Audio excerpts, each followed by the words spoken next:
Andy Hall Films presents Stranded. Please enjoy.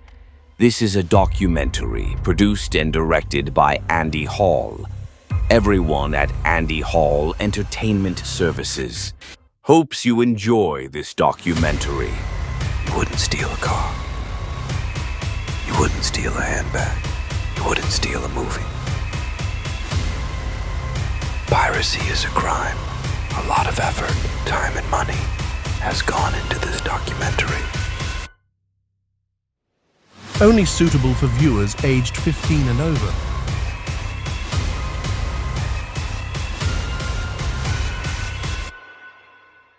Dear friends, thank you for taking the time to watch our film at Andy Hall Entertainment. We truly appreciate your support and interest in our work. If you enjoyed the movie and would like to make a donation, your generosity would mean a lot to us. Every contribution helps us continue creating stories that resonate with audiences. Thank you once again for your support. Meet Phil, a 65-year-old Scottish man with kind blue eyes and a warm, easygoing nature. A proud family man, Phil has spent most of his life in Glasgow, where he works as a security officer at the busy Glasgow airport. Though divorced, he remains deeply connected to his children and grandchildren, who are the center of his world. Phil is a true football enthusiast, rarely missing a match, and always ready for a chat about the beautiful game. After long shifts on his feet, he finds comfort in the simple pleasures. Nothing beats going home, kicking off his shoes, and enjoying his favorite meal, burgers and chips. One evening, after a particularly tough day at work, Phil settled into his worn armchair and flicked on the TV. A documentary about Christopher Columbus caught his eye. As he watched the explorer's daring journey across uncharted waters, something stirred in him. Despite his age and routine, Phil felt a spark. An unexpected inspiration that reminded him it's never too late to chase new horizons. Phil knows he must get physically fit for this.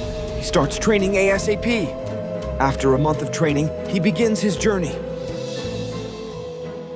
He sets off from Kilmarnock, Scotland on a cold summer's day in his car. It's a long journey from Scotland to England. He travels to Clacton on Sea Essex to get into his rowing boat to go deep sea exploring and into visit islands. He set off from Kilmarnock, Scotland on a cold summer's day. The wind rolled in low from the hills and a fine drizzle dusted the car as he turned the key in the ignition. Summer in Scotland had its own definition. Gray skies, a stubborn chill, and a restlessness that could only be cured by motion. The road ahead was long. From the rugged greens of Ayrshire to the distant edge of England, it would take him the length of the country. Hours of motorway hum, petrol stations, fleeting glances at towns he'd never stop in. But the destination kept him sharp. Clacton on Sea, Essex. A world away from Kilmarnock, brighter, flatter, and fringed by the sea. It was there his rowing boat waited, tethered and patient, ready to meet the water again. He wasn't heading for the beach. He wasn't even heading for the shore. He was going deep, deep into the sea, toward forgotten islands, hidden coves, and the kind of silence you could only find far from land. This was no ordinary journey. It was the start of an expedition, part escape, part discovery, driven by curiosity and maybe something more. He left Clacton on Sea at dawn, the horizon a bruised line between gray sky and black water. His rowing boat, old, weather-beaten, and loyal, rocked as he packed it with supplies. Compass, maps, tinned food, a flask of strong tea, and a journal. This time, he muttered to himself, I'll go further than before. By the third day, the weather turned. The sky cracked with thunder, and the waves grew teeth. The wind screamed so loud it drowned his thoughts. Phil fought the storm with every ounce of strength, but nature had no interest in his plans. Then, nothing. No sky, no sea, just darkness. Phil woke on damp sand, coughing salt from his lungs. His boat lay wrecked nearby, half buried in the shore. The storm had thrown him somewhere. But where? He stood. The beach stretched in both directions, wild and untouched. Behind him, dense jungle, no footprints, no sign of life. No human structures, not even birds. He called out once, twice. Silence answered. The island was eerily still, as if holding its breath. As he moved inland, the trees closed around him, ancient and twisted, dripping with vines. The air was thick, but not just with heat, with presence. Something was here. Something watching. He found strange carvings in stone. Pictographs and symbols he'd never seen before. Small totems hung from branches, swaying in the windless air. And then he saw it. In a clearing. A structure. Not quite a temple. Not quite a ruin. He wasn't the first to set foot here. But whoever came before hadn't left. That night, as Phil lit a fire with trembling hands, he opened his journal and wrote just 4 words.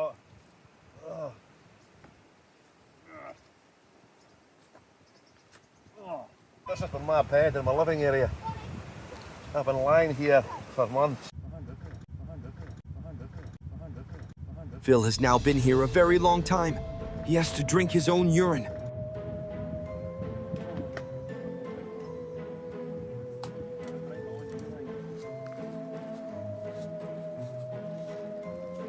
Oh, it's horrible, but that's all I've got. As there is not a good food source on this island, he is using his fish hunting skills that he learned of a Scottish fisherman. Phil's stomach growled like an angry animal. The sun had baked his skin all morning, but still he stood knee-deep in the shallows, clutching a makeshift spear. He had seen shadows dart through the water, quick flashes of silver, but each time he lunged, the fish slipped away, as if mocking him. His hands trembled, whether from hunger or frustration, he couldn't tell. The island was silent except for the waves and the occasional cry of a seabird overhead. Phil licked his dry lips and stared into the water again. He had to eat soon. Phil's beard had grown wild, just like the jungle that wrapped around the island. Every morning he woke to the sound of waves and the rustle of unseen creatures in the undergrowth. He had been here for months, long enough for the days to blur into each other, long enough for hunger to gnaw at him like a patient predator. That morning, as he pushed through the ferns with his sharpened stick, he froze. Just beyond the clearing, half hidden in the shadows, a flash of orange and black. Stripes. A tiger. Phil's breath caught. His first thought was survival. Run. His second was desperation. Meat. The thought of a feast, of warm cooked flesh instead of fish and coconuts, made his stomach twist with longing. But another thought crept in. What if it hunted him instead?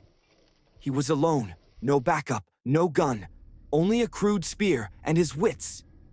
The tiger turned its head slightly, revealing eyes like molten gold. It didn't move. Neither did he. The jungle held its breath.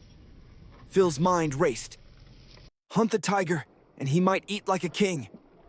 Fail, and he'd feed it instead. Somewhere in the trees, a bird screamed. Phil tightened his grip on the spear. Phil luckily got away from the tiger with very minor injuries.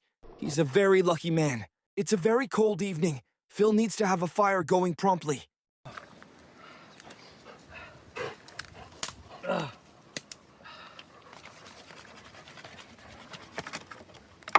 There is no luck. Phil has no energy to carry on. He must try and sleep now. He has a big day tomorrow. Another day of hunting and seeking rescue. This has been my bed in my living area. I've been lying here for It is a months. new day on the island, and Phil is starting to lose it.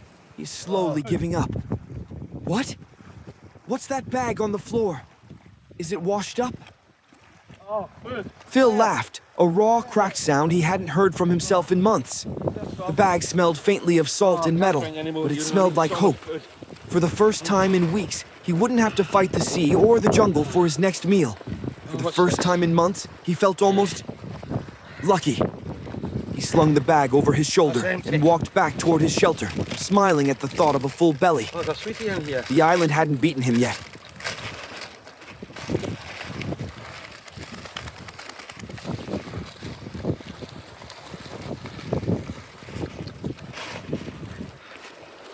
What's that?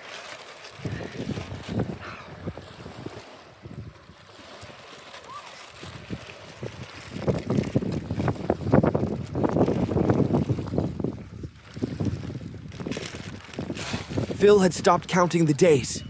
The sun rose, the sun fell, and somewhere in between he fought for scraps of food and tried not to think too much about how empty the island felt. Ahoy! Loneliness pressed on him harder than hunger, though both had been his constant companions.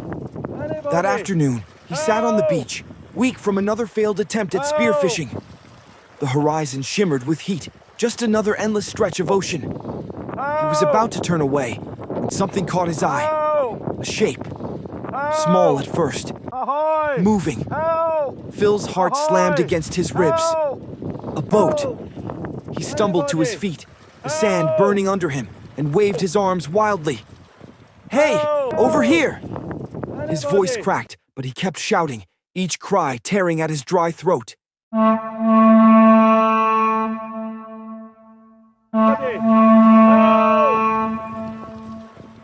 What could be happening here? A total of 5 months Phil has been here on this island. Could he really be rescued here? Phil cannot believe it. Phil waited and waited. Hang on, could it be? The boat starting driving inland. Could his time on this island be really up? He waits patiently for the boat.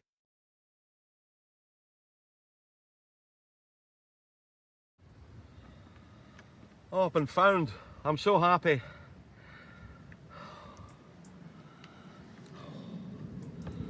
I'm so happy I've been found by this young fisherman. Thank you so much. Thank you. Oh, I've been stranded here all these months and you've found me. Thank you. Thank you so much. I can't believe I found this man, and I can't believe I found him. And he's been there for 5 months. I can't believe it. Thank you so much. Thank you. That's very kind. Thank you. Oh, that's fantastic. Thank you. Well, we go on my boat and I give you a burger and an ice cream, and we take you back to where you live. Yes, a burger. Yes, thank you. Oh, a burger. Brilliant. Thank you so much. Thank you. Okay. Thank you. Yes. The young fisherman helped him aboard. The fisherman looked totally in shock and disbelief, his hands steady and warm. Phil's legs shook from months of weakness, but the moment his feet touched the deck, the island became nothing more than a shrinking shape behind him. The smell of fuel, the creak of wood, even the splash of the wake. It all felt like music after months of silence. They sailed to a nearby port, where Phil really wanted his favorite meal. A burger and chips, still dazed, was given hot food, fresh clothes, and a phone. It had been so long since he'd spoken to anyone that his voice sounded strange in his own ears. Days later, standing at the rail of a larger ship bound for England, Phil watched the horizon stretch open before him. The sea air was cold now, brisk and sharp, but it smelled like home. Phil had just returned to land after what felt like forever at sea. The moment his feet touched the ground, one thought filled his mind. Burger. Without a second to waste, he took off. He sprinted down the street, weaving through crowds, his stomach growling like an angry bear. He ran and ran and ran, his determination as strong as the smell of sizzling beef that drifted through the air. Finally, gasping for breath and grinning from ear to ear, Phil pushed open the door of a burger restaurant. Victory and lunch was his. Burger in the restaurant, and I'm going there now. Phil remains throughout his life very grateful to the young sailor who theoretically saved his life. Every once in a while, they meet and share a burger. 5-month ordeal on the island, Phil remained deeply grateful to the young girl sailor who had helped save him. They still met up once a week, usually over coffee, sometimes with a slice of cake, or even a bacon burger with cheese if they were feeling indulgent. Phil still enjoyed his football matches, still relished the simple pleasures of life, and above all, he was still very happy to be alive. Whenever the subject of his misadventure came up, he would shake his head, grin, and admit he had been very silly to have watched that Christopher Columbus documentary in the first place. Storms may roar and nights be long, but hope will keep the weak made strong. Phil.